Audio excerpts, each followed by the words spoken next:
Bismillahirrahmanirrahim. Assalamualaikum warahmatullahi wabarakatuh. Berita Al-Hijrah 12 November bersama saya Khadijah Faisal dan juru bahasa isyarat Azlina Muhammad Isa. Kita lihat dulu tajuk utama malam ini. Bunuh ibu kandung suspek simpan mayat dalam peti ais sejak 2021. Dan Perdana Menteri Gesar Negara Islam sepakat singkir Israel dari PBB.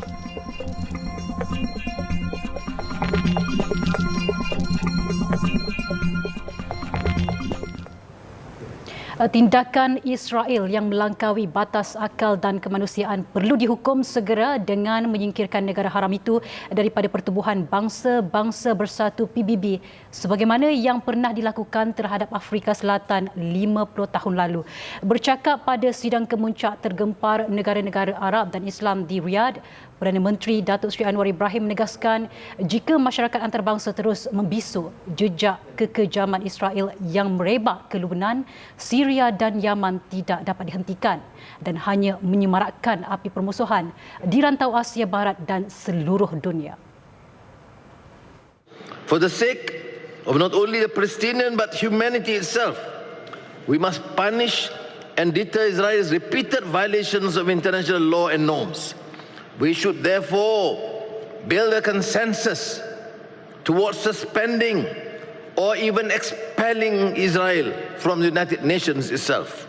Beliau juga menggesa pelindungan segera ke atas Agensi Bantuan dan Kerja untuk Pelarian Palestin UNRWA dan pasukan pengaman PBB di Lebanon yang disertai hampir 50 negara termasuk Malaysia. Israel sebelum ini bertindak mengharamkan operasi UNRWA yang menjadi nadi utama rakyat Palestin, malah turut menyerang pasukan pengaman di bawah UNIFIL di Lebanon. Datuk Seri Anwar turut menggesa masyarakat antarabangsa untuk menyekat senjata kepada Israel dengan segera sebagaimana diusulkan Malaysia pada Perhimpunan Agung Pertubuhan Bangsa-Bangsa Bersatu ke-79 September lepas. Kenyataan negara itu turut memberi perhatian kepada rancangan pembangunan semula Gaza yang telah hancur dengan harapan usaha ke arah itu digandakan dan tidak dilengah-lengahkan. Sidang kemuncak luar biasa negara Arab Islam di Riyadh dihadiri lebih 50 pemimpin negara, antaranya Presiden Turki Recep Tayyip Erdogan, Perdana Menteri Lebanon Najib Mikati, Presiden Palestin Mahmud Abbas dan Presiden Mesir Abdel Fattah al-Sisi.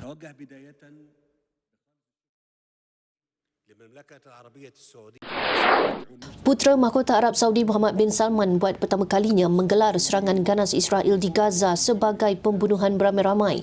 Pemimpin defekta Arab Saudi itu juga turut menekankan keperluan mendesak bagi penubuhan sebuah negara Palestin. تجدد المملكة ديانتها ورفضها القاطع للإبادة الجماعية التي ترتكبها إسرائيل بحق الشعب الفلسطيني الشقيق. وراح ضحاياها أكثر من 150 ألف من الشهداء والمصابين والمفقودين معظمهم من النساء والأطفال. Arab Saudi sebelum ini melancarkan inisiatif global bagi penyelesaian dua negara dan menegaskan pendirian untuk tidak menormalisasi hubungan dengan Israel sehingga Palestin diiktiraf sebagai negara merdeka. Sementara itu, Muhammad Reza Arif yang mewakili Presiden Iran menuntut janji Presiden baharu Amerika Syarikat Donald Trump yang mahu menghentikan perang di Gaza dan Lebanon. دولت امریکا پشتیبان اصلی اقدامات رژیم صهیونیستی میباشد و جهان منتظر وعده دولت جدید این کشور برای توقف فوری جنگ علیه مردم بیگناه غزه و لبنان است. Sidang kemuncak ini adalah usaha kedua Arab Saudi dalam tempoh beberapa minggu kebelakangan ini bagi merealisasikan penyelesaian dua negara sekaligus mencapai gencatan senjata kekal di Gaza.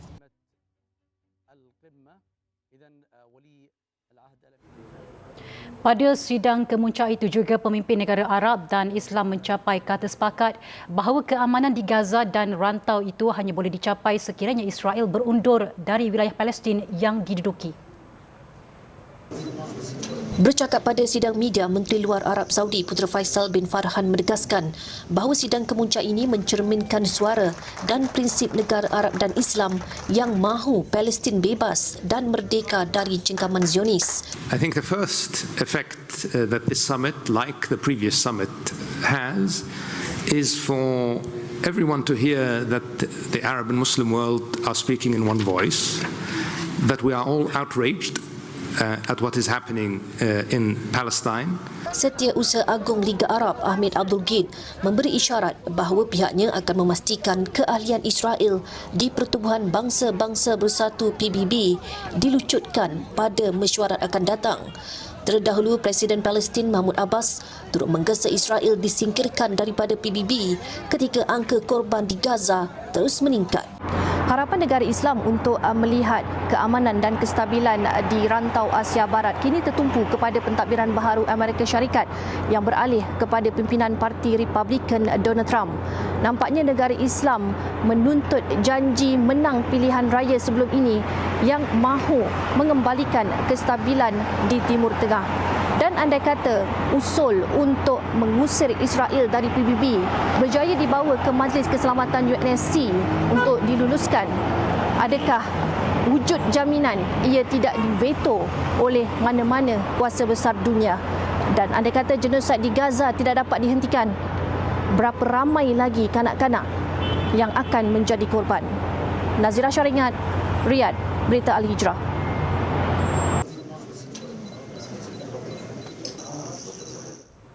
Dan di sebalik sidang kemuncak luar negara Arab Islam di Riyadh, Israel sebenarnya langsung tidak ambil peduli.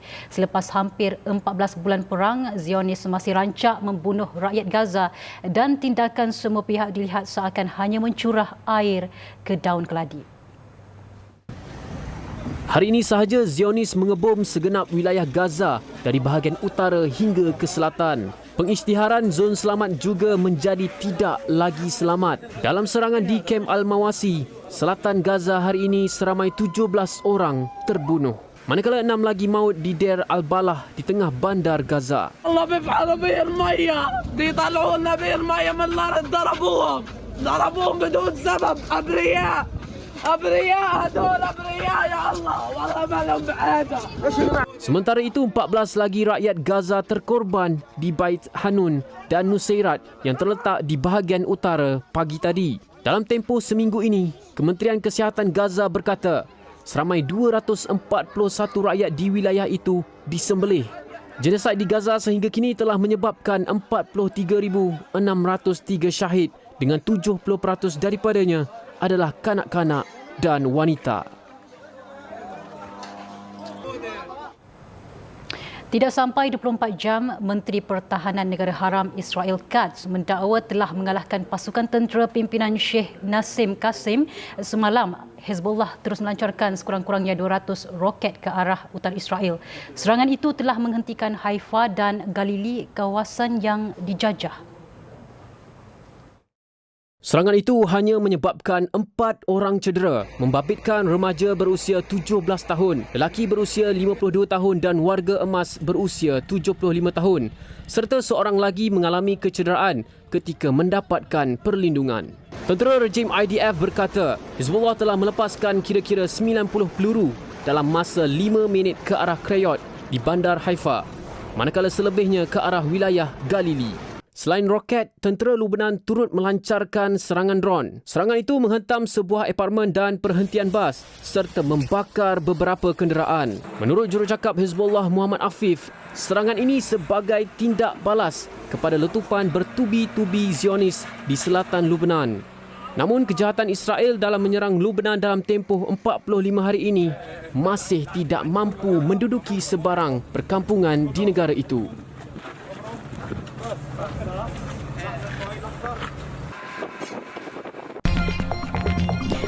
Selepas ini, ajaran peluk bukan mahram dibenarkan, wanita dipenjara dan didenda.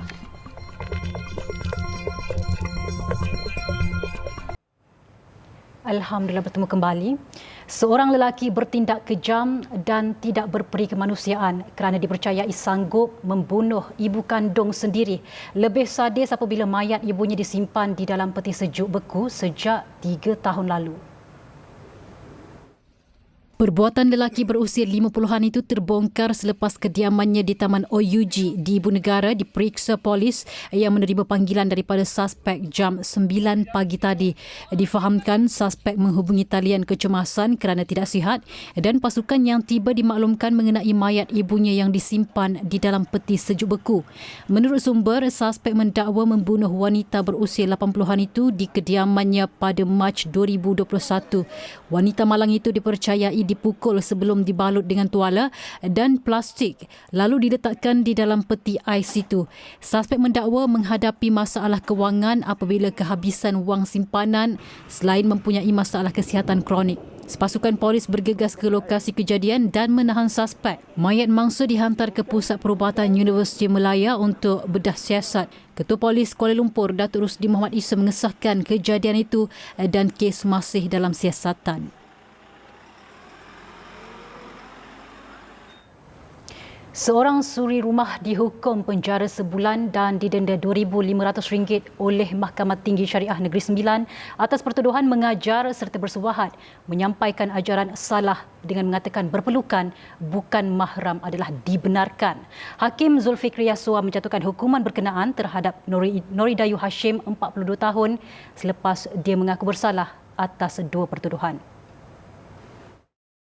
Pertuduhan pertama, tertuduh didapati mengajar ajaran yang berlawanan dengan hukum syarak kepada seorang wanita dan lelaki iaitu berpelukan berbeza jantina dan bukan mahram dibolehkan. Ajaran itu beralasan kononnya kumpulan ajaran cahaya adalah malaikat dan tidak mempunyai nafsu. Pertuduhan kedua, tertuduh bersubahat dengan seorang lelaki Singapura, Idris Ami, untuk menyampaikan ajaran salah kepada sekumpulan orang yang dikenali sebagai kumpulan cahaya pada tarikh dan lokasi sama.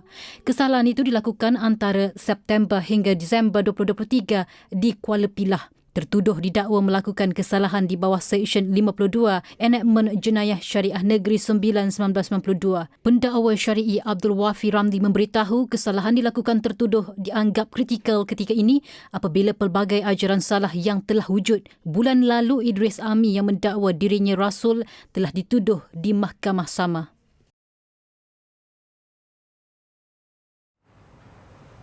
Pengerusi madrasah dan pembantu mudir masing-masing didakwa di Mahkamah Tinggi Syariah Negeri Sembilan atas pertuduhan mengamalkan bacaan zikir aurat Muhammadiyah yang bertentangan dengan hukum syarak. Kedua-dua tertuduh Lutfi Muhammad Hamin 58 tahun dan Muhammad Ghazali Osman 54 tahun mengaku tidak bersalah di hadapan Hakim Syari'i Zulfikri Yaswa selepas pertuduhan. Kedua-dua tertuduh didapati mengamalkan bacaan zikir aurat Muhammadiyah yang merupakan perbuatan bertentangan syarak. Pengerusi madrasah Lutfi melakukan perbuatan itu di madrasah dekat Kampung Ulu Beting, Kuala Pilah dari Disember 2021 hingga September 2024. Manakala pembantu mudir Muhammad Ghazali melakukan kesalahan itu dari hujung 2022 hingga September 2024 di sebuah madrasah di Kampung Senama Rembau. Justru kedua-dua tertuduh melakukan kesalahan mengikut Seksyen 52 Enakmen Jenayah Syariah Negeri Sembilan 1992. Sabit kesalahan tertuduh boleh didenda tidak lebih RM5,000 atau penjara maksimum 3 tahun atau kedua-duanya. Mahkamah bersetuju bon jaminan sebanyak RM2,000 terhadap Muhammad Ghazali dikekalkan manakala Lutfi dibenarkan diikat jamin RM3,000. Perbicaraan ditetapkan pada 22 Januari bagi Lutfi dan 4 Februari 2025 bagi Muhammad Ghazali. Sindiket pengedaran dadah yang juga dipercayai pemborong dadah terbesar di Johor tumpas dengan penahanan 7 individu termasuk dalang berusia 33 tahun. Ketua Polis Johor Dato' M. Kumar berkata polis merampas pelbagai dadah bernilai lebih RM28.3 juta dalam 3 serbuan berasingan di Johor Bahru, Keluang dan Iskandar Puteri. Antara dadah yang dirampas 7,358 paket serbuk ekstasi, 24 paket ketamin, 21,510 biji pil ekstasi dan 11,500 biji pil Aramin 5. Katanya dadah yang dirampas dalam operasi ini jika terlepas boleh digunakan oleh lebih 800,000 penagih. Sindiket yang dianggotai 2 wanita warga asing ini telah beroperasi sejak Ogos lalu di dalam rumah teres di perumahan yang berpagar dan berkawal. Hasil siasatan awal mendapati sindiket ini boleh dikategorikan sebagai pemborong yang besar. Dia beli, dia repack dan dia akan jual. Selain daripada itu, hasil siasatan awal juga mendapati sindiket ini juga memproses jus yang mengandungi dadah untuk pasaran tempatan. Beliau berkata demikian pada sidang media di Ibu Pejabat Polis Kontingen Johor di Johor Bahru. Turut dirampas peralatan memproses dan membungkus semula dadah. Polis turut menyita 4 kereta, mata wang tunai pelbagai negara dan barang kemas. Kesemua suspek berusia 27 hingga 62 tahun direman sehingga 14 November untuk siasatan di bawah Seksyen 39B Akta Dadah Berbahaya 1952.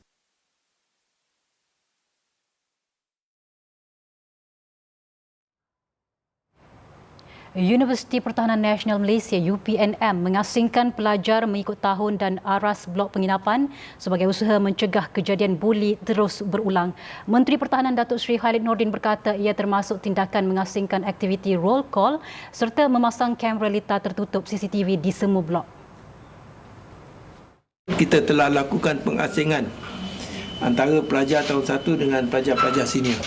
Dari segi tempat tinggal dan juga dari segi aras kita bezakan. Roll call pun kita lakukan secara pengasingan.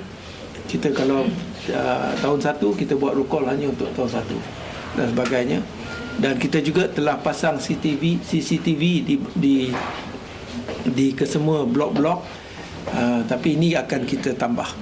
Beliau berkata demikian pada sidang media selepas menyempurnakan Majlis Sambutan Hari Integriti Kementerian Pertahanan 2024 di Ibu Negara. Datuk Seri Khalid berkata setakat ini tiada keperluan untuk merombak pentadbiran Akademi Latihan Ketenteraan ALK susulan kejadian buli berkenaan. Beliau bagaimanapun tidak menolak kemungkinan memberhentikan penuntut yang terlibat dari pengajian selain menuntut pembayaran balik biasiswa. 8 November lalu pegawai kadet ALK UPNM didakwa atas pertuduhan menekap setrika pada tubuh seorang pelatih junior. Selain satu lagi kejadian buli dilaporkan pada Ahad, membabitkan penuntut tahun 1 yang retak tulang rusuk dan tulang belakang akibat dipijak pelajar senior.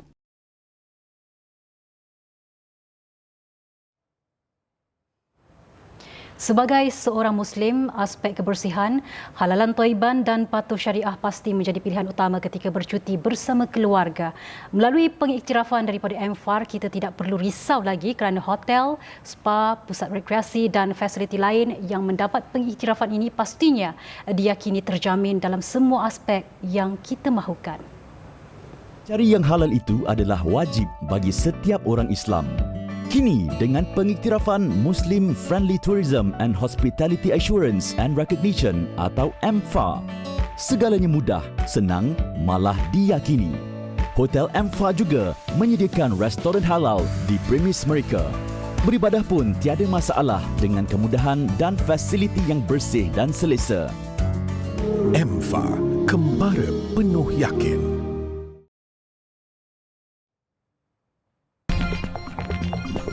Selepas ini, 23 taska ditutup akibat kes dera dan pengabaian. Bertemu kembali. Sebanyak 23 tindakan penguatkuasaan diambil Kementerian Pembangunan Wanita, Keluarga dan Kanak-kanak KPWKM termasuk perintah penutupan sementara dan mengunci taska yang melanggar garis panduan. Timbalan menterinya Datuk Seri Dr. Noraini Ahmad berkata kesemua tindakan itu dilaksanakan mengikut garis panduan khas tindakan penguatkuasaan hak dan perintah penutupan ke atas Taman Asuhan Kanak-kanak serta pusat jagaan yang masih berada dalam siasatan polis. Jelasnya, garis panduan khas yang dikuatkuasakan sejak 10 April 2023 adalah untuk memastikan tindakan segera dan tegas, terutama bagi kes dera, pengabaian atau mendatangkan bahaya kepada kanak-kanak di premis itu. Sehingga September 2024, sebanyak 23 tindakan penguatkuasaan telah diambil di bawah garis panduan ini. Tindakan ini merangkumi 14 tindakan LAK, ke atas taska tidak berdaftar dan 9 tindakan perintah penutupan sementara ke atas taska berdaftar.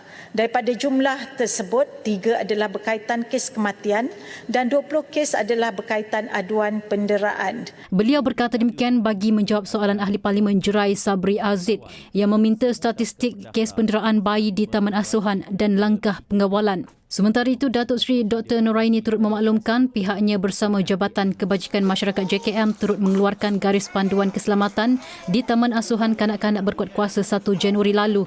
Selain itu, pemeriksaan berkala dan mengejut ke taska juga dilakukan bagi memastikan semua peraturan dipatuhi.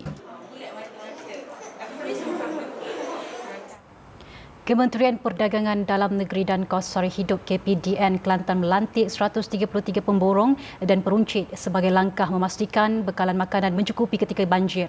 Pengarahannya Azman Ismail berkata pada masa sama 15 stesen minyak turut dilantik bermula bulan ini sehingga Mac tahun hadapan bagi memastikan bekalan petrol dan diesel mencukupi ketika banjir.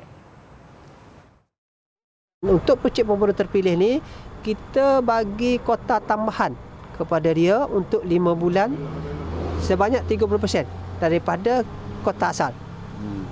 Okey, kita bagi dia boleh simpan kota 30% daripada kota asal supaya jika berlaku bekalan banjir, bekalan daripada luar tak boleh masuk disebabkan terputus jalan ataupun apa-apa tanah runtuh apa macam-macam lah yang berlaku banjir, jadi bekalan tu masih lagi ada di dalam negeri.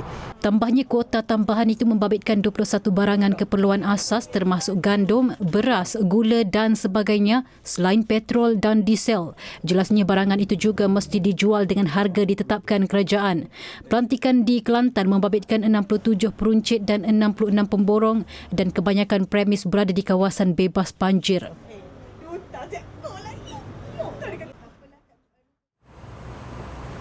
Menjelang akhir tahun, TV Al-Hijrah membuka tawaran istimewa untuk usahawan. Ia bagi membantu mempromosikan produk dan jenama serta perniagaan anda. Dapatkan pakej bincang niaga year-end, slot Assalam Biz dan berita niaga dengan harga berbaloi. Hubungi media strategis kami untuk maklumat lanjut. Popularkan produk anda bersama TV Al-Hijrah.